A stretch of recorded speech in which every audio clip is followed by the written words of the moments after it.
welcome to South Asia Today, a show that provides you the glimpses of South Asia. I am your host, Shivangi Mishra. Let's begin with the headlines first.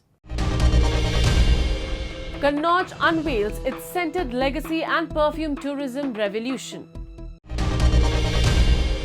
Violent clashes in Bangladesh over job quota system leave several dead. And activist exposes Pakistan's agenda to divert attention from POJK's critical condition. Let's begin the show. Perfume is powerful. Certain scents are able to evoke memories, passion and inspiration. Kannauj, known as the perfume city in India's northern Uttar Pradesh state, boasts a centuries-old tradition of perfume making.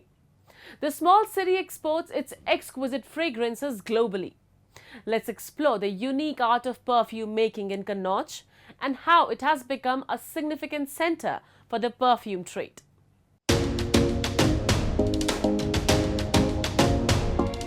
Kannauj, known as the perfume city, fills its streets with enchanting fragrances thanks to its centuries-old tradition of itr or perfume production. Despite the march of modernity, this historical city's perfume industry has preserved its ancient methods, notably the Deccan bhabka or pot and distillation process. This meticulous technique involves harvesting flowers from nearby fields, boiling them in large pots, and collecting the aromatic steam through pipes. The final step separates the water from the pure perfume, capturing the essence of the flowers in its most natural form. हम लोगों के काम में जितना भी फूल हैं वो सब सीज़न बाय सीज़न होते हैं। जैसे अभी इस टाइम आप लोग आए तो इस टाइम बेला का समय है। बेला रात में ही आता है। दोपहर में फूल वाले अपने खेतों से फूल को तोड़ते हैं, शाम तक वो पूरा कलेक्ट कर लेते हैं जगह जगह से, कहीं से भी। उसके बाद वो हम लोगों के पास लेके आते हैं। यहाँ पे हम लोग उसको थोड़ा सा फैलाते हैं, उसकी क्वालिटी चेक करते हैं। क्वालिटी चेक करने के बाद हम लोग इंडेगो में उसको डालते हैं, डिस्टिलेशन करते हैं और अतर बनाते हैं। अतर का जो मेन चीज़ है वो हम लोगों का काम ये है कि अतर जो शब्द है उसी में सब कुछ आपको समझ में आना चाहिए। अतर का मतलब होता है किसी चीज़ को किसी चीज़ में उतारना, उसको बोलते हैं इत्र।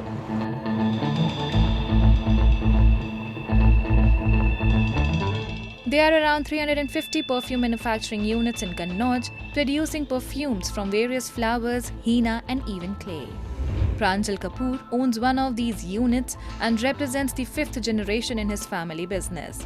The perfume made in his factory are exported to many countries around the world.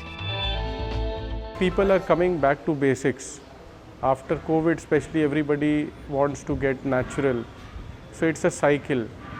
While there is tradition in this, we also have modernity in this. So it is an amalgamation of modernity with tradition.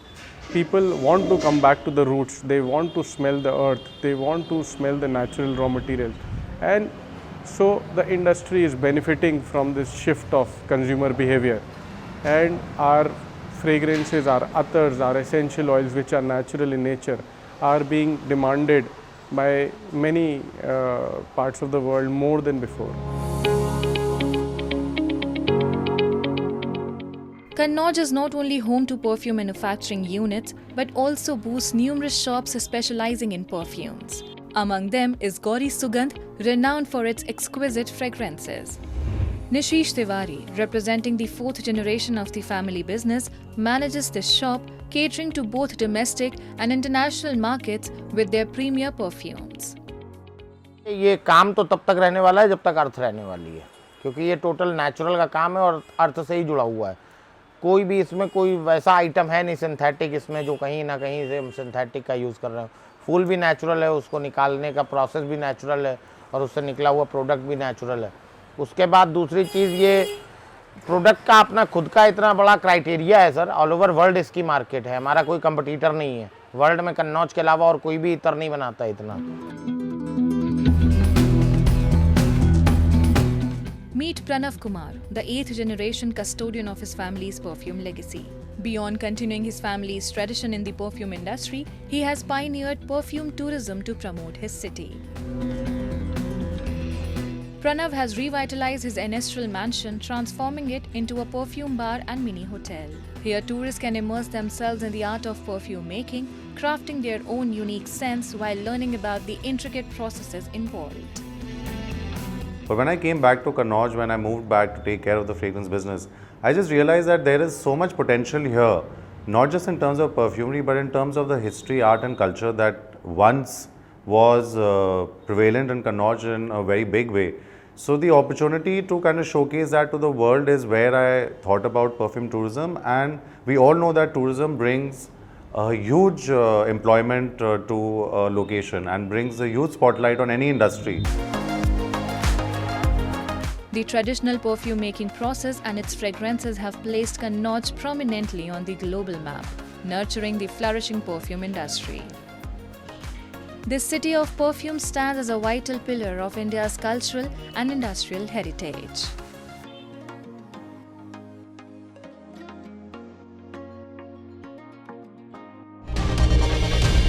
Moving on, in Bangladesh, protests over public sector job quotas have erupted into violent clashes with security forces, resulting in at least 147 fatalities. The demonstrations were fueled by anger over a policy that reserves 30% of government jobs for the families of those who fought in the 1970 War of Independence. The unrest has spread across multiple cities, with thousands of protesters demanding reform and an end to the quota system. Security forces have responded with tear gas and rubber bullets in an attempt to disperse the crowds, leading to further escalation and widespread chaos. The government has called for calm and has promised to review the quota system. But tensions remain high as the nation grapples with the aftermath of the violence. Bangladesh Army forces patrolled the capital city of Dhaka as an indefinite curfew remained in place following clashes between student protesters and security forces, which resulted in at least 147 deaths across the country. Student protesters had given the government 48 hours to release detained protest leaders, lift the curfew and reopen universities that had been closed since July 17. Thousands were injured in last week's protest when students took to the streets demanding reforms to a quota system governing the distribution of government jobs. With Dhaka in turmoil, many Bangladeshis who had come to the capital seeking work are now stranded. Telecommunications disruptions continued a day after the Supreme Court scrapped some controversial job quotas.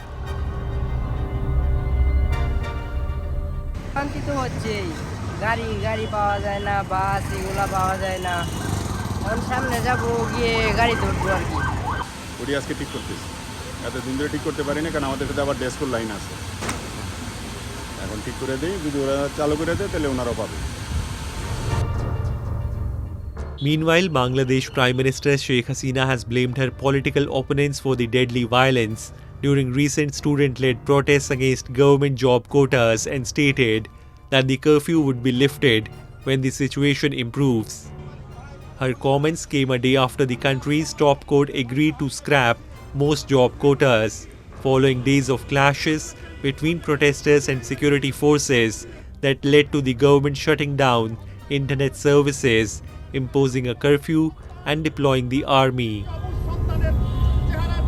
এখানে সবথেকে sensitive হচ্ছে ছাত্র ওখানে বসা আমি জানি না ছাত্রদের সাথে আরও কাজ ছিল তাদের কোনো ক্ষতি না হয় সেদিকে আমাদের দৃষ্টি দিতে হয়েছে আমরা পুলিশ আমাদের লোকবল সব কিছু দিয়ে চেষ্টা করেছি যেদিন ছাত্ররা এই অগ্নিসন্ত্রাস যখন শুরু হলো জ্বালাও পোড়া শুরু হলো তারা আন্দোলনকারীদের কাছ থেকে তারা বলল যে এর সঙ্গে আমরা জড়িত না আর এটাকে আমরা কন্ডেম করি এটা আমরা চাই না তারা যখন সরে এসেছে আমি সেই সময় আমরা আর্মি নামিয়েছি আমি কিন্তু তার আগে আর্মি নামাইনি আমাদের অনেকেই বলতে চেষ্টা করে ছাত্রদের বিরুদ্ধে আর্মি নামানো আমি রাজনীতি করে ছাত্র রাজনীতি করে এসেছি ওই ঢাকা ইউনিভার্সিটি থেকে শুরু করে The new quota system aims to honor and support the families of freedom fighters who contributed to the country's liberation. However, it has sparked significant controversy and protests, especially among students and young job seekers, who argue that the quotas are unfair and exacerbate high youth unemployment rates. Critics claim the system disproportionately benefits a specific group and reduces opportunities for the broader population.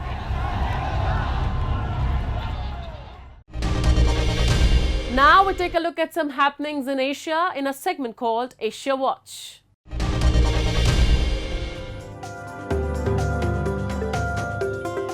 Devotees queued outside temples in huge numbers on Monday this week to mark the beginning of the auspicious month of Sawan or monsoon, dedicated to the Hindu god of destruction, Lord Shiva. Devotees were seen huddling near Lord Shiva's idol to offer milk and water, a customary practice in Hindus.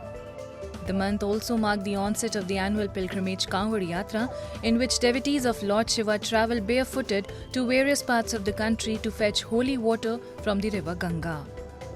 Hindus believe that praying and performing rituals in this month bring peace, spiritual growth, and prosperity to their lives.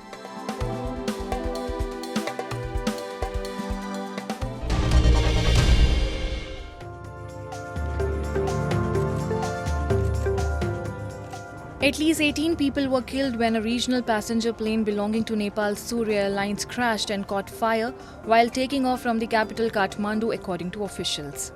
The plane, carrying 2 crew members and 17 technicians, was going for regular maintenance to Nepal's new Pokhara airport, which opened last January and is equipped with aircraft maintenance hangars. Nepal has been criticized for a poor air safety record, and nearly 350 people have died in plane or helicopter crashes in the Himalayan country since 2000. Recently, at least 72 people were killed in a Yeti Airlines crash in January 2023 that was later attributed to the pilots mistakenly cutting off power.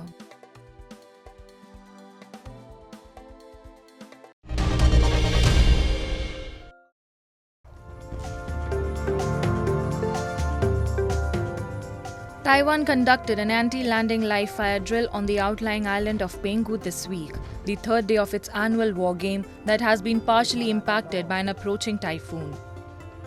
This year's Han Kuang military exercise aimed to be as close as possible to actual combat with no script and simulating how to repel a Chinese attack. On the coast of Penghu Island, tanks rolled down the dirt road while firing shots at the flare targets on the ocean, with other soldiers took position on mobile missiles and by the coast.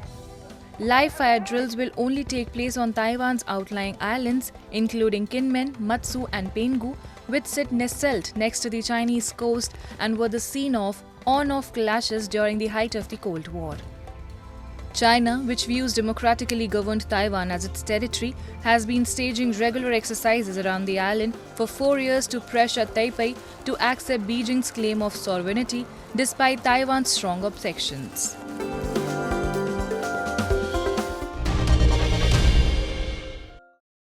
Moving on, for over 7 decades, Pakistan-occupied Jammu and Kashmir has faced severe deprivation, with ongoing inflation and shortages of essentials like electricity, flour and wheat exacerbating the struggles of its residents.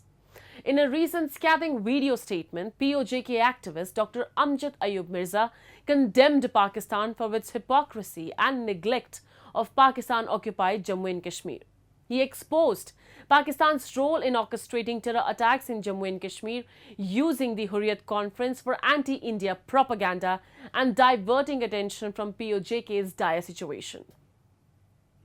In a recently released video statement, Dr. Amjad Ayub Mirza, a POJK activist, lambasted Pakistan for its hypocrisy and undermining the situation in the illegally occupied territory of POJK. Hurriyat Conference was created by the ISI.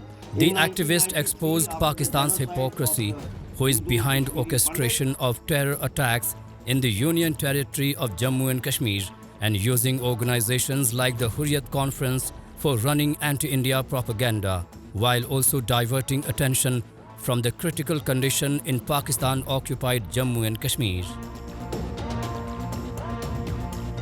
The recent conference of all parties Hurriyat Conference in Pakistan and Lahore, that was held on the 18th and 19th of July, basically is trying to give legitimacy to the attacks that are taking place in Jammu. These attacks are caused by infiltration of Pakistani-based proxy terrorists.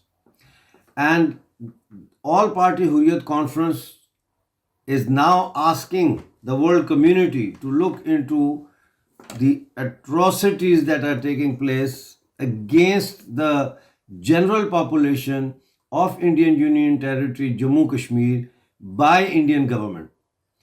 They are trying to divert the attention of international media and international human rights observers from what is going on in Pakistani occupied Jammu Kashmir. The fact of the matter is that in Pakistani occupied Jammu Kashmir, there is a civil disobedience movement. Mirza highlighted ongoing civil disobedience in POJK and Pakistan-occupied Gilgit-Baltistan, where thousands are protesting against unjust taxes on electricity bills. For over 7 decades, the illegally occupied POJK has been deprived of basic amenities, and the ongoing inflation in the region has aggravated the struggle of the general public to sustain their livelihoods. The activist further highlighted the severe shortages of basic necessities, including electricity, flour and wheat, and the revocation of subsidies on essential food items in POJK. Pakistan has imposed illegal and unjust taxes on the people of Pakistani occupied Jammu and Kashmir. There is no electricity, there is no flour, there is a crisis of wheat because they have cut the subsidies. The population has grown and the allocation of wheat and flour to various places inside POJK has not been revised. So there is a crisis of democracy, there is a crisis of economic rights, there is a crisis of ownership of resources in POJK.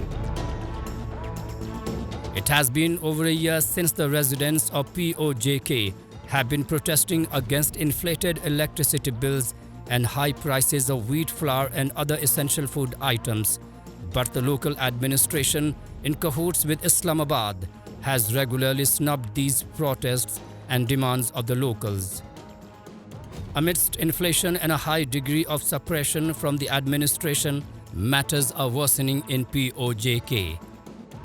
There are signs of unrest brewing among the locals, and it would be no surprise if yet another massive protest against Pakistan and its stooge administration erupts across the illegally occupied territory in the coming times.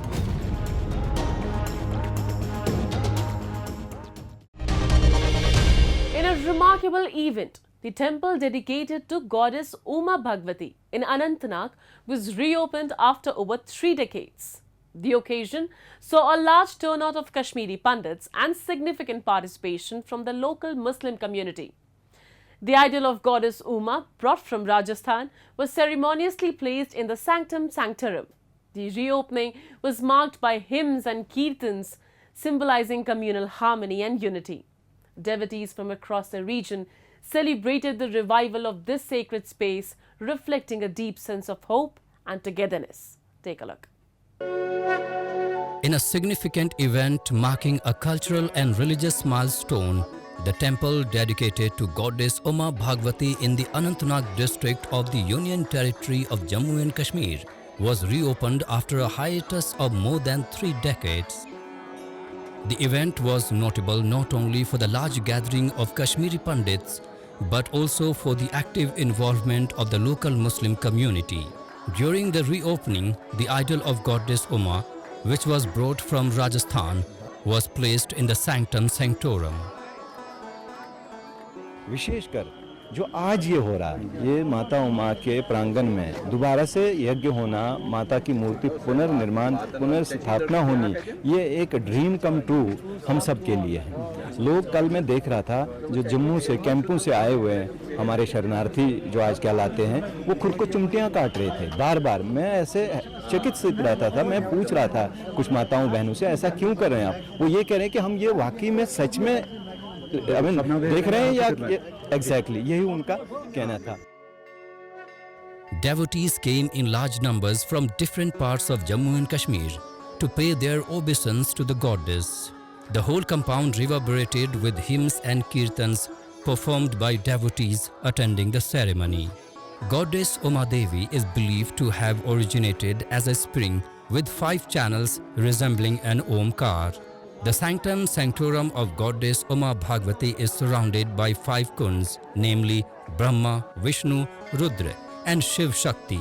The reopening of the Uma Bhagavati temple was an emotional and divine event for devotees from different parts of the Union Territory and the nation. हम लोगों ने सबने मिलके, पूरे गांव वालों ने मिलके, इस क्षेत्र के लोगों ने मिलके पैसा डोनेट किया और इस मंदिर को आज शानदार तरीके से बनाया।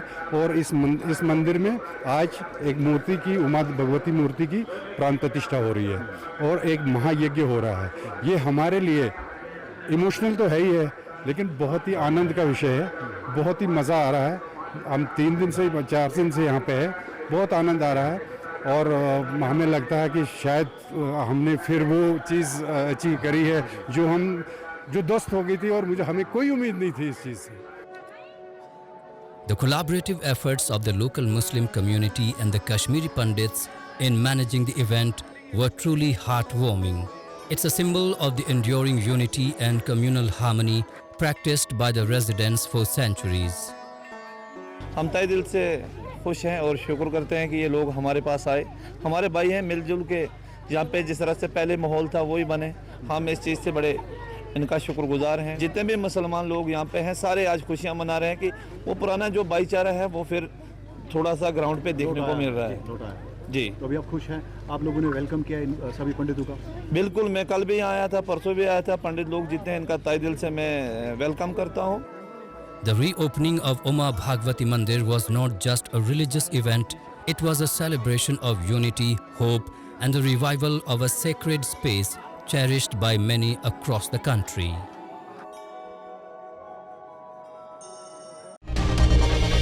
Now it's time for me to wrap up today's episode.